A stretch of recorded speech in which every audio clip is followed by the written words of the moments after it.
We're not going to stay on too long tonight. I'm just going to kind of start with introducing myself a little bit and then have each one of you introduce yourself. So I am Dr. Sarah Schwartfeger. I have seen some of you before and had some of you in another class. Some of you are brand new. This is my end of my 5th year with Emporia State. Before that, I was a teacher here in Emporia Public Schools for about 16 years, so about 21 years in education. I love teaching this class. It's one of my favorite classes to teach. We're going to do a dig into the next generation science standards, mostly focusing on the practices. We're going to look at science as inquiry throughout the course. We're going to look a little bit at your current science curriculum that your school uses. We're going to look at infusing STEM into all subject areas into your classroom. We're going to look at science as innovation and entrepreneurship towards the end of the class.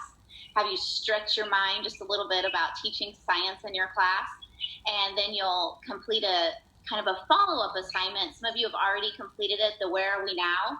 Where Are You Now assignment. You'll it's a follow-up assignment to that. It's just Where Are You Now again, and you'll do a little bit of a reflection and tell me about the growth that you've made in this class. It goes very fast in the summer. 6 weeks is gone before you know it. So tonight we're just going to talk over this first module. I'm going to answer any questions that you have, and then I'll briefly explain some of the other modules. And then after this first module, it's wide open. You can just hop in. There are due dates on each module. I don't have them all published yet. I'll probably publish them tomorrow.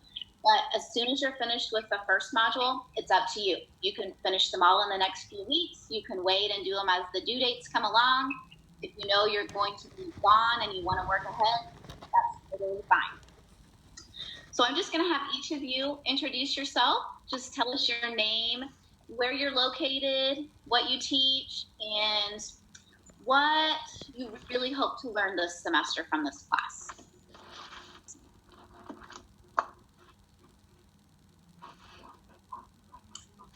I'll go ahead and start. My name is Jessica Para. I am in the KC area. I teach at Roseland Elementary in Shawnee Mission. I teach first grade, and I'm really hoping to learn how to integrate the standards because right now we're not doing much with the NGSS standards.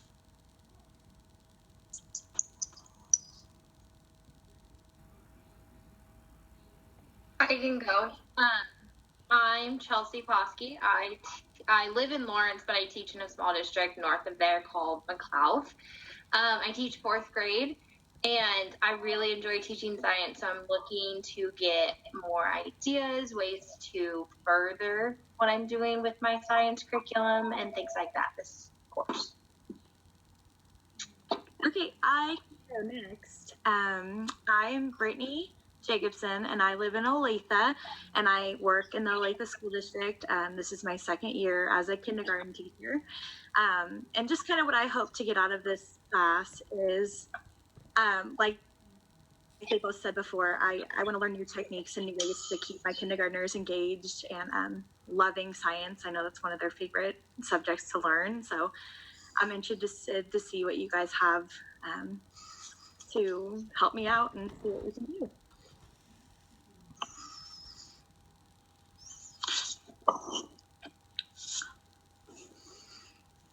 Okay, I can go next. My name is Christina Eck. I am a 4th grade teacher in Wichita Public Schools. I, like a lot of you, absolutely love teaching science. Something that I'm hoping to take back, though, is that I teach at a science and engineering magnet school. And so our principal's really been pushing to get us to integrate science into all of our subjects. And it's something that as a building we're kind of struggling with. So I'm hoping to find some good integration ideas.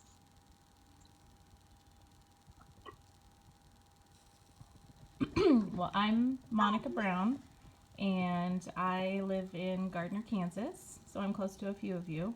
I'm going at this a little backwards. I am in a special education room as a long-term sub, and so I'm going through all of this so that I can get certified for that at the end of my very long journey. Science is a little foreign to me. It's not my favorite thing. I get a little flustered and confuzzled when I try to jump into it. So I have a lot to learn in this course. So hello to everyone. My name is Gino Franceschi. I now live in San Antonio, here in Texas.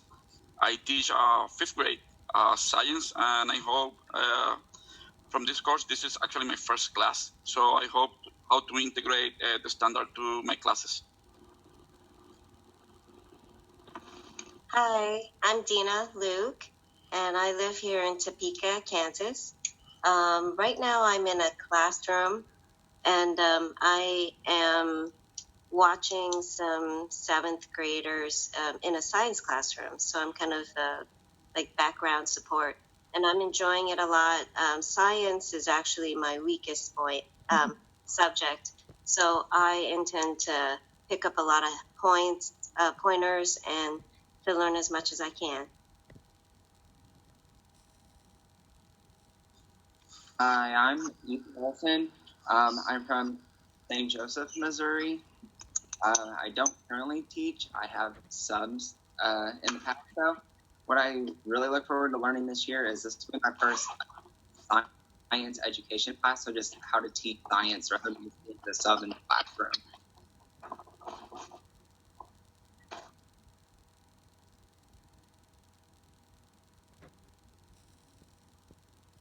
I guess I'll go next. I don't know if you guys can hear me or not. Okay. My name is Rob Joywin Sachs. I go by Robbie. I live here in Wichita, Kansas. I currently don't teach, but I'm a substitute teacher at Goddard School District, as well as a private school here in Wichita. What do I hope to learn? Just really what the standards are. I've seen some science classrooms in Wichita or in other states, really primarily, that are not following these standards. But I know that Goddard is really fully committed through Project Lead the Way and integrating STEM into their other classrooms as well. The science, though, in Goddard is in the elementary school setting is taught by a different teacher. So it's not by the primary teacher. It's like it's treated as a special with music and PE and such. So Interesting. I can go next. So my name's Kate. I currently live in sunny South Florida, not by choice and by necessity. I am what's called a First Vista. So I am not a teacher. I'm an AmeriCorps Vista, volunteer in service to America. So I took a vow of poverty for 1 year, moved across the country, and I work with low-income, low-resource students to integrate STEM into their everyday lives. So I do get to work in classrooms with teachers, but I also do after-school care. I do programs and clubs like Boys and Girls Club and YMCAs, and even homeschool groups or people who want to do this for their students at home, parents, or families that want to get together and do this. I help implement K through 12 STEM through a program called First Robotics. So I'm working on getting a master's so I can work to kind of write curriculum for the program and help every student have access to hands-on STEM because it's my life and I live for it. It's very fun for me. So I'm very excited for this class, and I hope to learn more about how I can take the standards and make them more engaging, because sometimes you read a standard and you want to fall asleep and you have no idea how to teach it. So I'm hoping to come up with some new fun ideas that I can even take with me to work every day.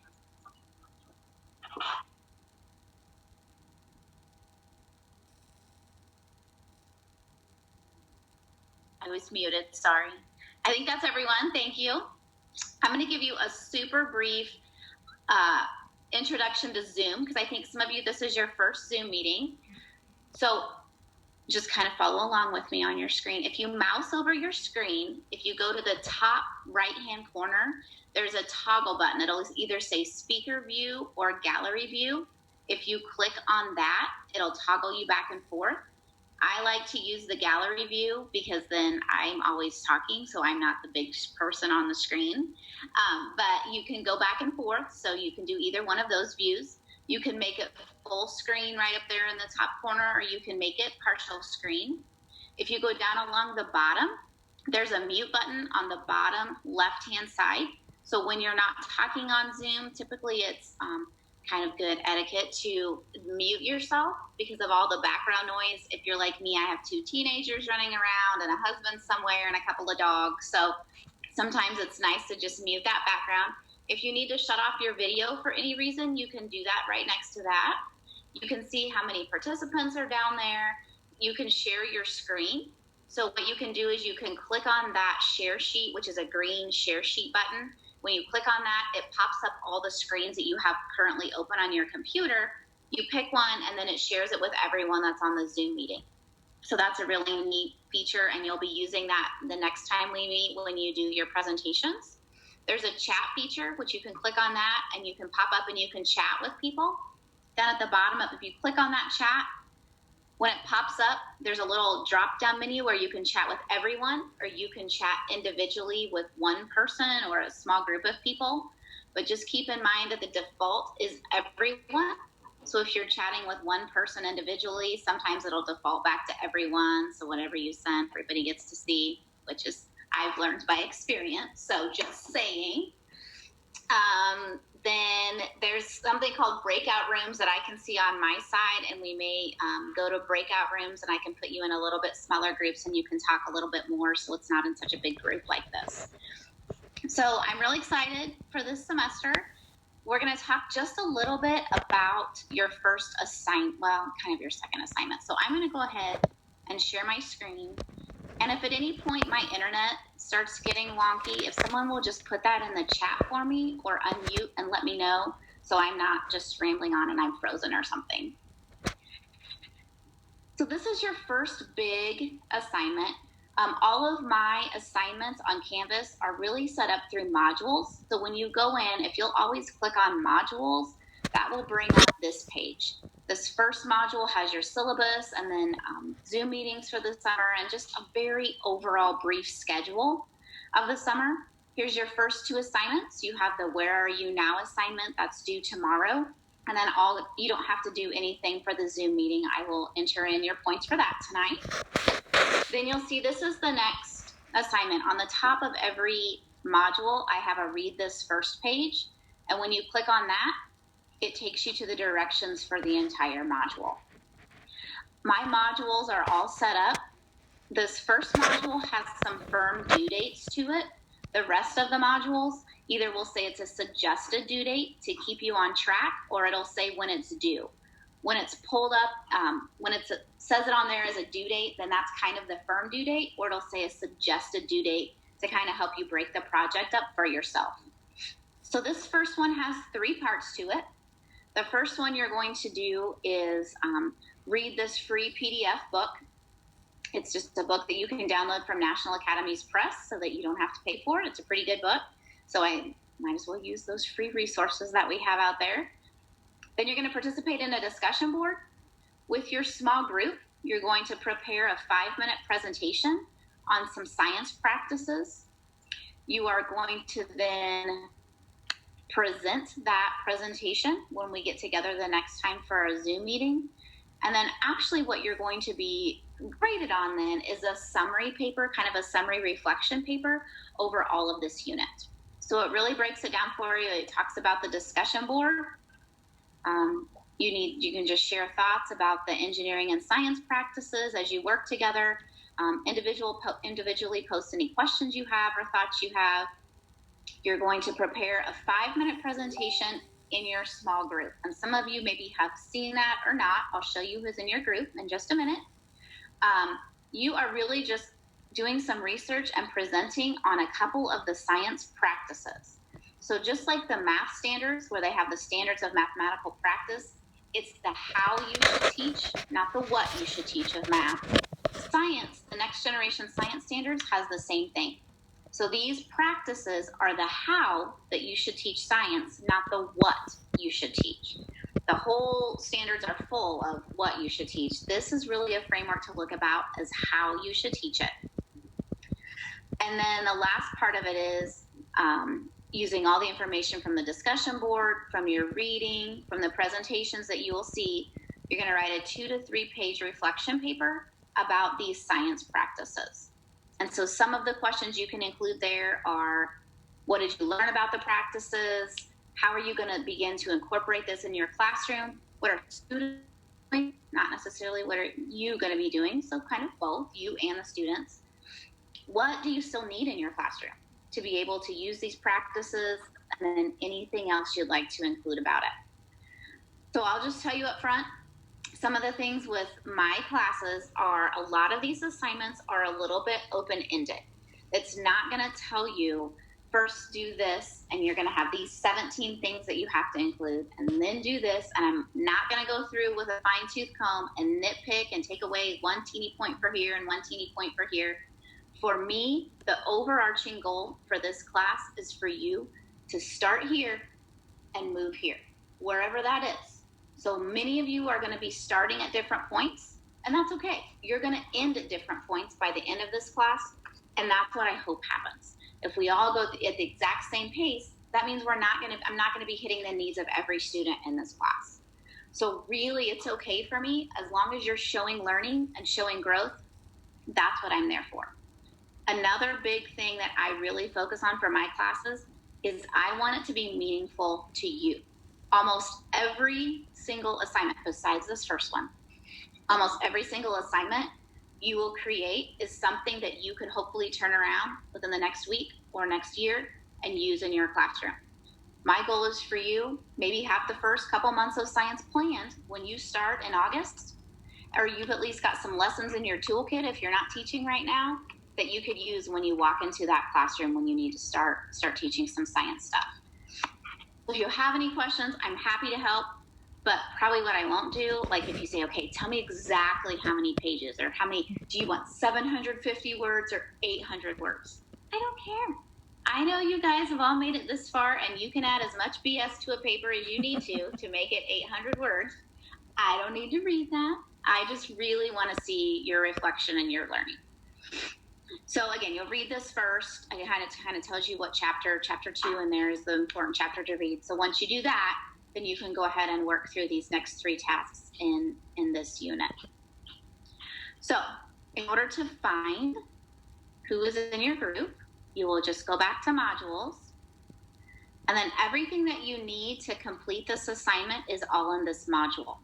So right here are the practices that you'll research, and I'll click on that in just a little bit. Here's the PDF science research report. Here's the actual engineering, science and engineering practices, a link to Appendix F and the standards there. Here's a quick link about how the NGSS standards are different than maybe other standards. Here's the homepage to those standards. More information about the practices. Then here's your discussion board assignment. Here's where you submit your practice reflection. And then here's where you're going to get your points that when you participate in the Zoom meeting. So just up front, I'm going to tell you, if you do the presentation and you participate in it next week, you're going to get your points. The goal for me is not to structure it so much for you that you're going to be so nervous about getting points taken away or trying to get those points. I really just want you to do a good job and tell us about the understanding that you have at this point. So when you click on this, it tells you that Monica, Becca, and Christina, you're going to research these following 2 practices: asking questions and defining problems, and developing and using models. Both of these are linked. So when you click on it, it will take you to that in the standards so that you know what 2 standards you are. You don't have to search around for them. So you can look through here and see, I think there's mostly groups of 3, maybe 1 group of 2. So what you'll need to do is maybe chat these people, or you all have access. I think you all have access to each other's email accounts. If you go to people and click on people, I think it should have your emails there. If not, you can email them through this email tool here on Canvas. If you click on inbox, you can go to our class and you'll be able to find everyone in our class, and you can just select the different people that you want to email within the class. So you can get together and do that. Everyone that is a student at ESU actually has this free Zoom account. So I would highly encourage you to get together on Zoom. One person can set up the Zoom meeting, and then you just share that link with everyone. You say, here's the link that I've set up, and you're able to then have a Zoom meeting and you can chat face to face at any time that's convenient for all of you. So I've talked a lot, so I'm going to mute my mic, and then I'm just going to open it up to questions. Please don't feel like it's a dumb question or that you don't want to ask it because you don't want to seem like you don't know what you're doing. It truly is perfectly fine. I'm happy to answer any questions or any thoughts that you have so far. I guess I'll go first. I have two questions, really. For the video this week, is it one video per person? So you're going to get like, I don't know, 13 videos, or is it one video per team? So I think Kate's my partner, so it would be both of us for one video. And then my second question was regarding the paper. It seems like the questions were kind of geared to like teachers who might already be teaching. So like, for example, let me see if I can scroll down here. It asked, one of the example questions is, what do you still need in your classroom? I obviously don't have a classroom.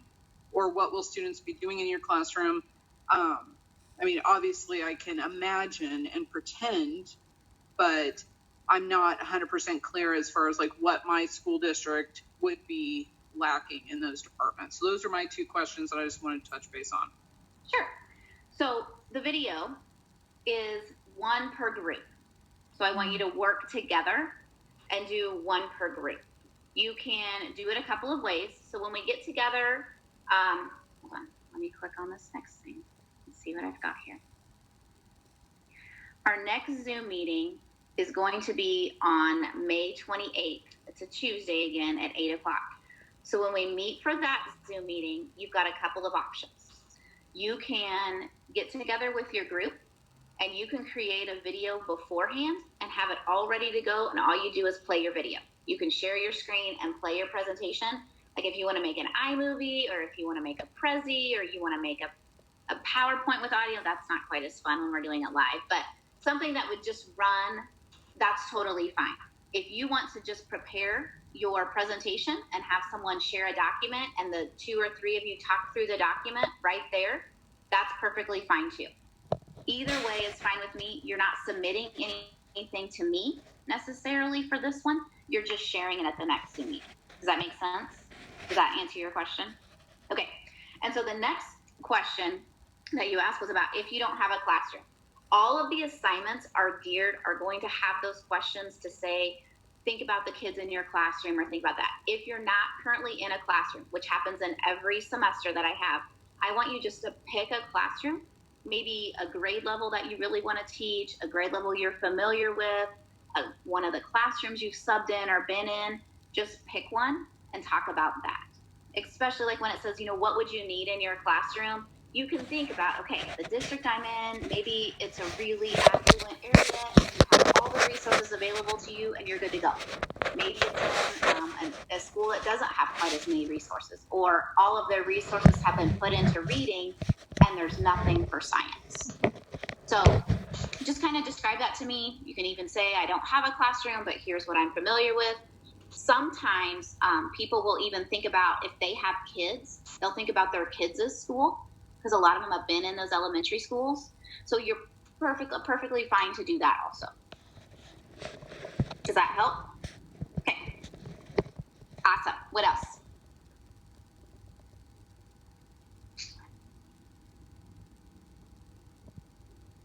I know I'm not that great of an explainer, so I'm totally fine. I have a question. Okay.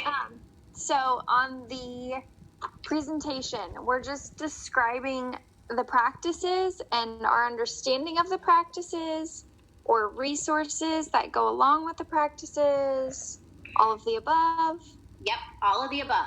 Okay. So what I want you to do, a lot of you probably are not familiar with the practices. So truly, I just want you to think about, give us a brief overview. I mean, we probably can all know, asking questions. We've probably got that. But how would that look in a classroom? Or what's that going to look like? If you and your partners are intermediate, 3, 4, 5 grade teachers, what does that look like versus maybe what it would look like in kindergarten, first and second? It's really just up to you on what you think is going to be most helpful. Think about what you didn't know when you started researching that practice and what was helpful to find, and then just be able to share that. in 5 minutes, you're not going to be able to share everything about that practice. It really is kind of an introduction. Here's what it might look like in a classroom. Here's some good information. It does mention that you need 2 additional sources. So maybe you find a really good website or a really good teacher source, or maybe you find a really good student source. And so you can share those pieces of information also. I hope that everyone's presentation looks different, because it's no fun to sit through 4 presentations that are exactly the same. So I'm totally fine. Here's what always happens. The first group goes, and the next 3 groups start freaking out because their presentation doesn't look exactly like the first presentation. Don't change it. I'm fine with it. You should be fine with it. I don't care. It's not for a grade, so pressure's off. It's just sharing information that you found. Okay. So far as like the 2 additional resources, would you want like at the end, if we just had resources listed, like if it was a video or something like that, just at the end of the video, and that would count as your resources? Or yeah, you need that's perfect. What I'll also have you do after you guys present, I will have you list your resources in the discussion board. So even if you've completed your discussion board, I'll probably have one of you go in and just list those resources so they're available as a live link or right there for someone to click on, so the rest of you can check those out if you want to. Perfect. Okay, and then just one more. Yeah, just remind me if I forget to tell you that next week. Okay. And then one more. I know you said you weren't too picky on, word count or anything like that, but do you have a preference as far as like double space, 12-point font, kind of anything like what you want your structure to look like? Double space is perfectly fine. 12-point font, just that normal, typical stuff that you would do. Not 18-point font and triple space like my high school freshman would probably do. Okay. My high school senior that just graduated heard me. She goes, "Hey." Yeah, that's fine. I had a question about the 5E lesson plan, so the second module. So how detailed do you want our lesson plans to be when we do that 5E lesson plan? Sure. So I want them as detailed as what you're going to need to teach them. So I realize most of you are practicing teachers. So if you're a practicing teacher, then you're going to need those lesson plans detailed enough for you and enough for me to understand what you're talking about. So, I mean, not like sub-detailed, but maybe a little bit more than what you would do. If you are not that practicing teacher, and this is going to be one of those first times you're writing some lesson plans, you'll probably want to incorporate a little bit more detail so that you are able to explain those and work through those kinds of things. Mm-hmm. Like if we were going to have them do like a worksheet or something, do you want that attached, or can we just say they would do this? Probably attach it so that way you can put the source on it and you've got that information on there. Since she brought up the next module is when you'll be using your book that you purchased for the class. So if you have not purchased that book yet, you'll want to go on and buy it. Truly, you can get it from the bookstore. You also can get it on Amazon. I think it's about $25 or $30. I don't think it's that much. It's a pretty good book. It's a quick read. It's a good read. You might even be able to find it at your public library, or you could do an interlibrary loan maybe through Emporia State if you think you can find it and have them send it to you. Doesn't matter to me, but several people even have their schools purchase it for them, because a lot of times they're looking for those good resources to put in like a professional development library for your school or for your district. So it's a really good book. So it's something that you might even consider asking your principal or your curriculum director or something to purchase for the school too. Always look for those ways to save money. So going back to the video, can I ask a question about how we can do it together? Mm-hmm. I was thinking in my mind, is it okay if we do, one person does this aspect for these grades, and then another person does this aspect for these grades? Something like breaking it up, and so that it's like a 3-part, or would you? Because I can't see one person doing all the work, or like building a little video. I mean, just give me a little more on that. I'm sorry. No, it's totally fine. Yeah, I do want to hear from every voice in the presentation. So if you're making the video, I want to hear from everyone. You can divide it up however you'd like. If there's 2 people in the group and you each want to take a practice, that's fine with me. I really like your idea of maybe one person focuses on 3-5 and one person focuses on K2, or you could divide it up. What a teacher might do or say versus what a student may be doing or saying in the classroom, whatever works for that. And you can, if you are wanting to do the video beforehand and just show the video, another option you can have is, since you all do have a Zoom account, you can record for free on the Zoom account. So once you log in and you have a Zoom number, you can practice it a little bit, but you and your partner could get on here, share your screen, just the 2 of you, share your screen, hit record, and you could talk through a PowerPoint, or you could talk through a Prezi or whatever it is, if you wanted to record that beforehand. And again, you do not have to record it beforehand. You can absolutely just present it when we meet next week. That's totally fine also. Okay, thanks so much. Yes.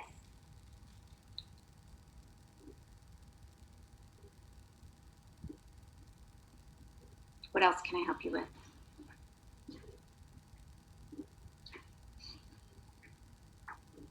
Nobody wants to be that person and ask one more question, right?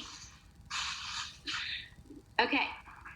So I'm done for tonight. Well, what I might do, I'm going to show you the rest of my modules here. I don't have them published yet because I have not entered all the due dates for the summer. My daughter just graduated from high school this weekend, so I'm doing good to be here and have your first 2 modules open. But I will get these other ones open hopefully this week yet. But as you can see, the next one is open with a STEM-infused classrooms. It's got your directions right here. Here's all the information that you need on here. Your next module will be Sciences Inquiry. And again, it's set up the exact same way. Then Innovation and Science. And then here's your final Where Are You Now piece of it, where you'll do your reflection again. I will tell you that I always offer extra credit in my courses. At the very end of the course, you will get an email to do the course evaluation. It's the IDEA evaluation, and you'll get it through Campus Labs. I really value your feedback, and I'll give you 10 extra credit points for just completing that. I have a roster. It doesn't tell me who fills what out exactly. I just have a name that checks it off whether you filled it out or not. So it's still anonymous. I don't get to see who says what. It just is reported to me as an average and with all the comments together.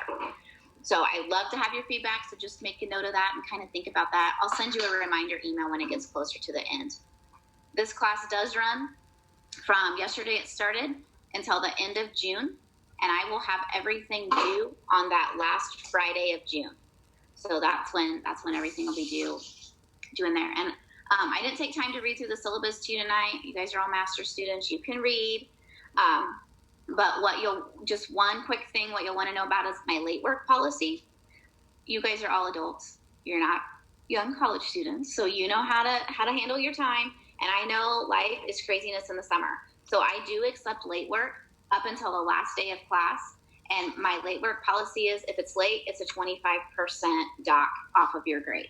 So it doesn't matter if it's 1 minute late, if it's 2 weeks late, doesn't matter to me. It doesn't matter why it's late. If it's late, that's just what the deduction is. So don't freak out if something happens and you're not able to submit anything. You absolutely can turn it in at any time. And then that's just what will happen with it. So I know summer's crazy. Any other questions, thoughts, things you want me to walk through?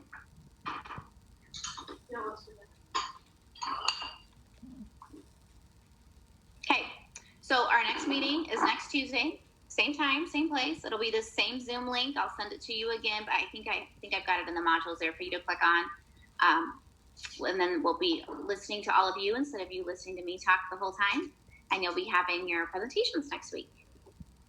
I'm going to stay on for just a couple of minutes if you have anything you want to talk to me about as people start going off, or if you have any other questions. So thank you all so much for joining tonight. My internet actually performed much better right now than it was earlier, so this is very pleasant. So thank you guys all so much for being here, and I look forward to hearing from you next week. Thank you. When you're ready to leave the meeting, you just mouse over your screen and you click end meeting or leave meeting down there in the bottom left right hand corner. Thank you.